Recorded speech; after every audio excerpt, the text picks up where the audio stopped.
साथ मैं हूं आशिमा त्यागी और आज लखनऊ में महामंथन। तो बड़ी खबर आपको बता रहे हैं, जहां बीजेपी कार्य समिति की आज बैठक है। जेपी नड्डा समेत पार्टी के बड़े नेता इस बैठक में शामिल। तो सीएम योगी समेत तमाम दिग्गज नेता यहां पर पहुंच चुके हैं। यूपी में हार पर मंथन किया जाएगा, साथ ही साथ आगे की जो राह है उसको लेकर भी प्लान तैयार किया जाएगा। तो ये बड़ी जानकारी आपको बता रहे हैं। एक्सक्लूसिव तस्वीर आपके टीवी स्क्रीन पर हम दिखा रहे हैं लाइव। लखनऊ से ये लाइव तस्वीरें हैं। बता दें कि थोड़ी देर में बीजेपी का ये महामंथन यहां पर शुरू होगा। मंच पर दिग्गजों की मौजूदगी है और ऐसे में जहां यहां कई प्रस्ताव रखे जा सकते हैं, तो इसके अलावा कई ऐसे मुद्दे हैं जो चर्चा का विषय रहेंगे। तो आपके टीवी स्क्रीन पर हम तस्वीर लखनऊ से दिखा रहे हैं। बीजेपी कार्य समिति की बैठक, जेपी नड्डा यहां पर पहुंच चुके हैं। तमाम दिग्गजों की मंच पर मौजूदगी है। तो संवाददाता अविनाश भी लगातार हमारे साथ लाइव बने हुए हैं लखनऊ से। अविनाश, आपका रुख करना चाहेंगे, फिलहाल क्या हलचल वहां पर देखने को मिल रही है और आज का ये महामंथन बेहद महत्वपूर्ण बीजेपी के लिए?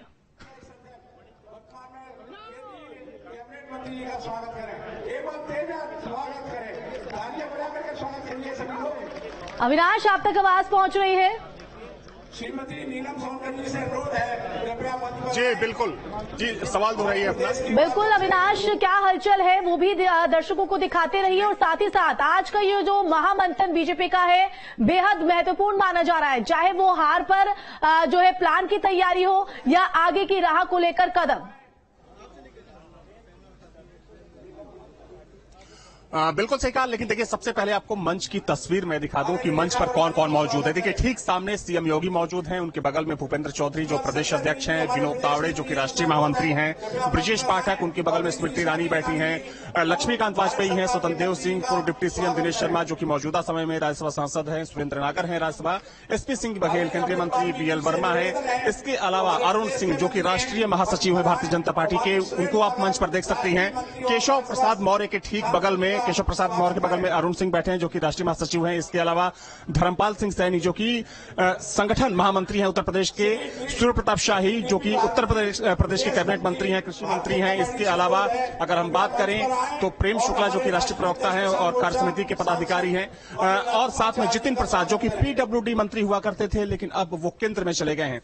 तो मंच पर जो तमाम बड़े मंत्री हैं, चाहे हम उत्तर प्रदेश की बात करें या फिर केंद्र की बात करें, और देखिए यूपी कोटे से जो सभी मंत्री, जितने भी मंत्री आते हैं, सभी मंत्रियों को इस कार्य समिति की बैठक में यहां पर बुलाया गया है।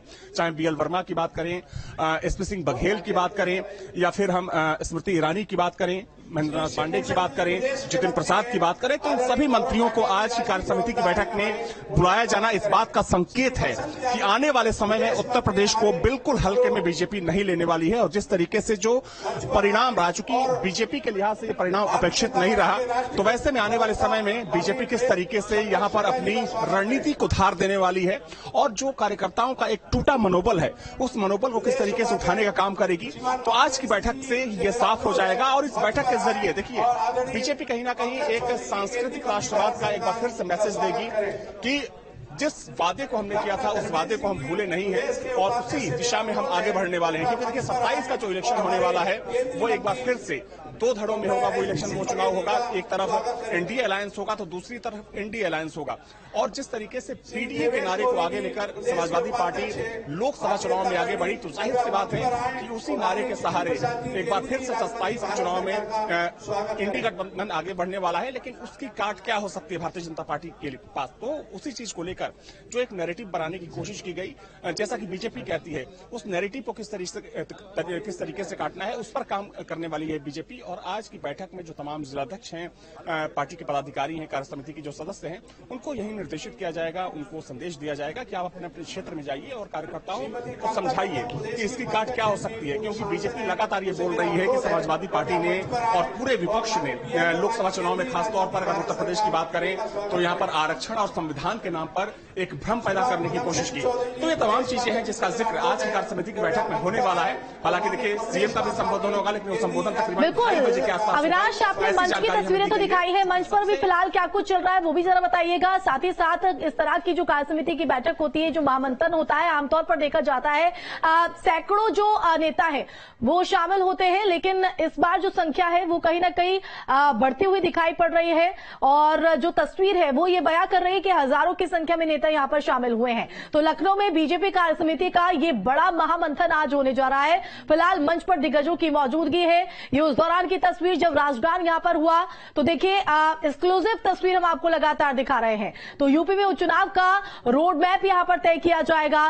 साथ ही साथ जो हार हुई है लोकसभा चुनाव के दौरान जिस तरह का प्रदर्शन रहा है उसको लेकर भी मंथन किया जाएगा। साथ ही साथ ये भी आसार जताए जा रहे हैं कि जो बैठक है वो इस बार हंगामेदार हो सकती है, क्योंकि पार्टी के कुछ नेता ऐसे हैं जो आगे आ रहे हैं और ये बात स्पष्ट कर रहे हैं।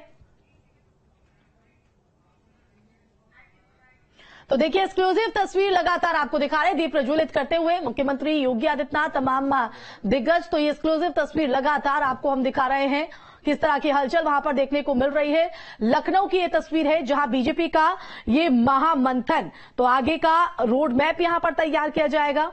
और एक बार फिर से अविनाश आपका रुख करना चाहेंगे, फिलहाल और क्या हलचल, क्योंकि आपने मंच की तस्वीर तो हमें दिखाई, किस तरह से वहां पर चहलकदमी है, दिग्गजों का जमावड़ा है। और आमतौर पर देखा जाता है कि इस तरह की बैठक में 200 से 300 जो नेता है वो शामिल होते हैं, लेकिन इस बार जो संख्या है तस्वीर के जरिए जो आप हमें दिखा रहे हैं वो बढ़ती हुई दिखाई पड़ रही है। भारतीय जनता पार्टी बिल्कुल, देखिए कार्य समिति की बैठक चूंकि हम लोग लगातार कवर करते रहे हैं, ज्यादा से ज्यादा 200 से 300 जो नेता होते हैं, जिलाध्यक्ष होते हैं या फिर जो कार्य समिति के पदाधिकारी होते हैं उनकी संख्या होती है। लेकिन मैं आपको दिखाना चाहूंगा, देखिए दोनों तरफ जो लोहिया लॉ यूनिवर्सिटी का जो हॉल है वो खचाखच भरा हुआ है, जो एमपी थिएटर है वो भर चुका है। और ना सिर्फ नीचे बल्कि इसके ऊपर यानी कि जो फर्स्ट फ्लोर है वहां पर भी जो समिति के सदस्य हैं, जो पार्टी के पदाधिकारी हैं वो भरे हुए हैं। यानी कि 1000 की संख्या में यहाँ पर जो पदाधिकारी हैं, जो नेता हैं वो यहाँ पर मौजूद हैं। और संभवतः चूंकि मंच से भी ये बोला गया, मंच से भी संबोधन में ये कहा गया कि ये पहली कार्य समिति की बैठक हो रही है जिसमें इतनी बड़ी संख्या में पार्टी के पदाधिकारी और नेता इस बैठक में पहुंचे हुए हैं। देखिए जाहिर सी बात है कि जिस तरीके से जिस अपेक्षित सफलता को लेकर बीजेपी उत्तर प्रदेश में आगे बढ़ रही थी, चूंकि वो सफलता नहीं मिली और निश्चित तौर पर जो बीजेपी का काडर था, चूंकि चुनाव परिणाम सामने आया तो नाराजगी भले ही थी, लेकिन चुनाव परिणाम को लेकर बीजेपी का जो पूरा काडर था वो दुखी नजर आया। तो वैसे में आने वाले चुनाव को लेकर जो 27 का विधानसभा चुनाव है उसको लेकर बीजेपी एक बार फिर से खुद को कैसे संगठित कर सके, अपने कार्यकर्ताओं में जोश भर सके, उत्साह भर सके, जो उनका मोरल डाउन हुआ है उसको किस तरीके से बूस्टअप कर सके, इन तमाम चीजों को लेकर एक रणनीति आज की कार्य समिति की बैठक में देखने को मिल सकती है। और देखिए मंच पर इन दिग्गजों का जमावड़ा ही इस बात का संकेत है कि बीजेपी अब आने वाले किसी भी चुनाव को, खासतौर पर उत्तर प्रदेश में किसी भी चुनाव को हल्के में नहीं लेने वाली, क्योंकि यूपी सबसे बड़ा राज्य है। 80 लोकसभा की सीटें आती हैं, 400 से ज्यादा विधानसभा की सीटें हैं और देखा जाए तो कहीं ना कहीं राज्यसभा में भी जो आंकड़ा होता है वो उसमें भी उत्तर प्रदेश की जो भूमिका होती है, जो जिम्मेदारी होती है, एक बड़ी जिम्मेदारी होती है। तो आने वाले समय में बीजेपी किस तरीके से अपने कार्यकर्ताओं को जिम्मेदारी देने वाली है, अपने पदाधिकारियों को जिम्मेदारी देने वाली है, और जो पार्टी की लाइन है, जो पार्टी का एजेंडा है वो सर्वोपरि है, इसको कार्यकर्ता ध्यान में रखें। वही संदेश, वही मैसेज आज की कार्य समिति की बैठक में तो दिया ही जाना है। लेकिन जो कुछ, चूंकि देखिए कुछ महत्वपूर्ण प्रस्ताव, जब भी कार्य समिति की बैठक होती है बीजेपी इसमें कुछ महत्वपूर्ण प्रस्ताव लेकर आती है और वो प्रस्ताव राजनीतिक होते हैं, आर्थिक होते हैं और सामाजिक होते हैं। हालांकि चूंकि देखिए ये संघ की परिपाटी हमेशा से रही है और उसी को आगे बढ़ाने का काम भारतीय जनता पार्टी भी करती है। तो कार्य समिति की बैठक शुरू हो चुकी है और अभी देखा जाए तो भूपेंद्र सिंह चौधरी जो कि प्रदेश अध्यक्ष हैं उनका संबोधन हो रहा है। बिल्कुल अविनाश, वहां पर संबोधन भी शायद शुरू हो गया है। अभी कौन संबोधन यहां पर दे रहा है, जरा वो भी बताइएगा। देखिए अभी जो प्रदेश अध्यक्ष हैं भूपेंद्र सिंह चौधरी, उनका संबोधन हो रहा है। ठीक सामने आप डायस पर देख सकते हैं कि भूपेंद्र चौधरी का जो संबोधन है वो शुरू हो चुका है। चूंकि कार्य समिति की बैठक जब भी होती है प्रदेश अध्यक्ष के संबोधन से ही कार्य समिति की बैठक होती है, चाहे हम प्रदेश की बात। ठीक है अविनाश, दर्शकों को सुना देते हैं कि आखिर क्या कुछ कह रहे हैं भूपेंद्र सिंह चौधरी। तो आपको रुख करेंगे आपका, लेकिन सुनिए भूपेंद्र चौधरी क्या कुछ कह रहे हैं। प्रदेश की कार्य समिति अधूरी रहेगी। प्रदेश का मन उत्तम प्रदेश है। भारत की आत्मा अयोध्या, काशी और मथुरा में बसती है, हमारी पहचान है। इस ऐतिहासिक और गौरवशाली परंपरा के संवाहक उत्तर प्रदेश की धरती से आमजन के सपनों को साकार करने के लिए हम सभी के मार्गदर्शक भारत के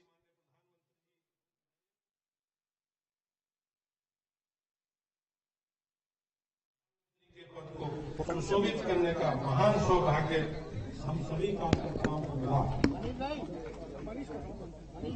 केंद्र में लगातार तीसरी बार सरकार बनने पर माननीय प्रधानमंत्री जी मोदी जी, पार्टी के राष्ट्रीय अध्यक्ष माननीय जगत प्रकाश नड्डा जी और केंद्रीय नेतृत्व को हार्दिक शुभकामनाएं देता हूं और आप सभी सम्मानित साथी कार्यकर्ताओं बहनों का अभिनंदन करता हूं। भाइयों बहनों, हम सभी जनवरी 2024 में प्रदेश कार्य समिति की बैठक में मिले थे। आज लोकसभा चुनाव संपन्न होने के उपरांत एक बार फिर आपसे मिल रहे हैं। इस प्रदेश कार्य समिति के बृहद स्वरूप में आयोजित की गई, जिसमें हम सभी को कार्य समिति के समापन के सत्र में माननीय राष्ट्रीय अध्यक्ष जी का मार्गदर्शन मिलेगा, जो हमारे लिए एक प्रसन्नता का विषय है।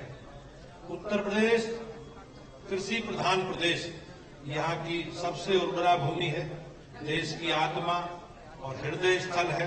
भगवान श्री राम और कृष्ण ने यहीं जन्म लिया है, यहीं पर बाबा विश्वनाथ जी का धाम है। वैदिक ज्ञान को लिपिबद्ध करने वाली भूमि नैमिषारण्य यही है। शक्तिपीठों से जुड़ी परंपरा यहाँ पर है। पूर्व में विपक्ष के लोग इस सामर्थ्य को समझ नहीं पाते थे, वे कांवड़ यात्रा को रोकते थे, हमें हमारे धार्मिक तीज त्योहार मनाने के लिए रोकने का काम करते थे। लेकिन आज 500 वर्षों बाद अयोध्या में भगवान श्री राम के मंदिर का निर्माण हमारी विरासत का सम्मान है। सही अर्थों में कहा जाए तो हम सभी भारतीय जनता पार्टी के कार्यकर्ता परंपरा को आगे बढ़ाते हुए आगे बढ़ रहे हैं। भारतीय जनता पार्टी एक ऐसा राजनीतिक दल है जिसके कार्यकर्ता के मन में पहले देश, फिर दल, अंत में स्वयं के हित रहते हैं। तो बीजेपी का महामंथन अब से कुछ ही देर